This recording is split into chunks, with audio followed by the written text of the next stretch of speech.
Gina and her mother traveled to Oxford, Ohio for a long weekend stay in a secluded cabin near Heuston Woods State Park that forever changed their perception of reality.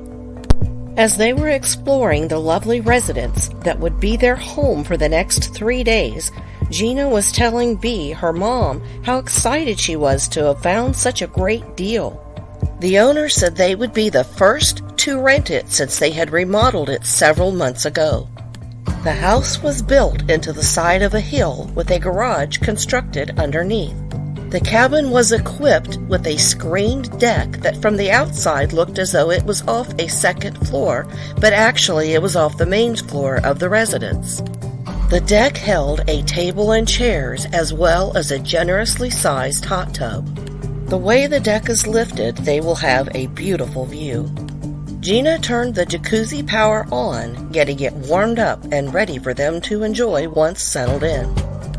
They chose their rooms, then Gina changed into her swimsuit and entered the hot tub awaiting her mother. Bea stepped out onto the deck in her pajamas and sat at the table, deciding she didn't want to deal with getting in and out of a swimsuit this late in the evening. They talked for a few minutes, and then Bea held her finger up and said, "Do you hear that?" Gina didn't hear anything over the bubbling water. Bea used her phone light to look around and didn't see anything in the dark of the night. A few minutes later, she got out and dried off, sitting down at the table with her mom to drink some hot cocoa. Bea looked a little anxious and was looking around nervously. Gina asked her what was wrong. She shook her head, saying the forest sounds just kind of stopped. "Oh my gosh, you're right," Gina replied as she realized she no longer heard the crickets and frogs chirping. After a few minutes, they decided to go to bed.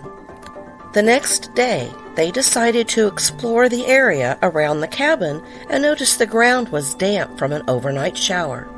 They walked about 100 feet or so away from the cabin, and Bea noticed 2 strange footprints having 3 toes. She pointed it out to Gina, so she got her camera out and took a picture of each as they were a couple feet away from each other. They spent another hour looking around and then headed back for lunch. That night, as they enjoyed the hot tub, they heard a loud, screeching scream come from somewhere outside the cabin.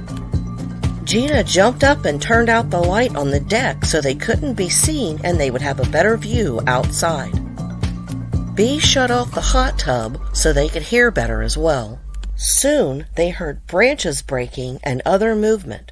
But the strangest part was that the sounds were coming from outside the window, not from the ground.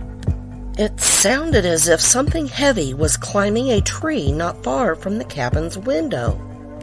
They both stood back against the wall close to the door that goes inside. They could hear something really big, but couldn't see anything. As they were getting ready to go inside, they saw a set of yellow, glowing eyes looking at them from a branch level with the deck about 30 feet away. They ran inside and slammed the door, praying they were safe. Not sure if they should call someone, they decided to sit inside after making sure the doors were all locked. They stayed up for another hour, didn't hear anything else, so they went to bed. The next morning, after breakfast, they went outside to look around the cabin where they thought the noises were coming from. Other than a few large branches laying on the trail, they didn't see anything out of the ordinary. They decided to go on with their day and drove over to the lake. After some more sightseeing and dinner, they went back to the cabin. They went out to the deck and played cards over coffee. It was dusk outside, so they could still see a fair distance. As they were talking, Bea noticed everything had gone quiet again. She asked Gina if she noticed the nature sounds had stopped. She listened and realized her mom was right. Soon the sound of branches breaking started again, and this time was moving closer to the cabin. Turning out the light and watching the trees as the noises got closer, they were shocked at what they saw. The branches were moving as if something large were on them, but it didn't look like anything was on them. But then they got a glimpse of what they had been hearing. In the trees was what looked like a large human shape, but it was nearly invisible. It looked like a moving heat wave in the shape of a tall person. Gina and Bee watched in disbelief as the large entity moved throughout the trees. They didn't want to move so it wouldn't see them, not knowing its intentions. After a few minutes, it had moved on away from their location. They waited a couple minutes after not hearing anything to step inside. Both in disbelief, they discussed leaving tonight instead of in the morning. But it was getting late, and once they packed everything up, it would be dark. Deciding to stay till morning, they gathered all of their belongings so everything would be ready come morning and went to bed. Gina awoke to use the restroom around 4 a.m. As she was on her way back to bed, she heard what sounded like loud footsteps. Still being kind of groggy, she was trying to decipher where the sounds were coming from when she realized they were coming from the roof. She ran in and woke her mom up, whispering what she had heard. They sat on the couch, quietly praying and talking until morning light, when Gina peeked outside after not hearing anything for some time. Seeing nothing around, they quickly grabbed their belongings and put them into the car. As they were getting into the car, Gina saw the dirty 3-toed print on the hood of the car. As they drove away, Gina looked toward the back of the cabin and saw the creature's yellow eyes staring back. They drove away as quickly as safely possible. Gina did some research, once settled back in at home, trying to find some answers to what they had witnessed.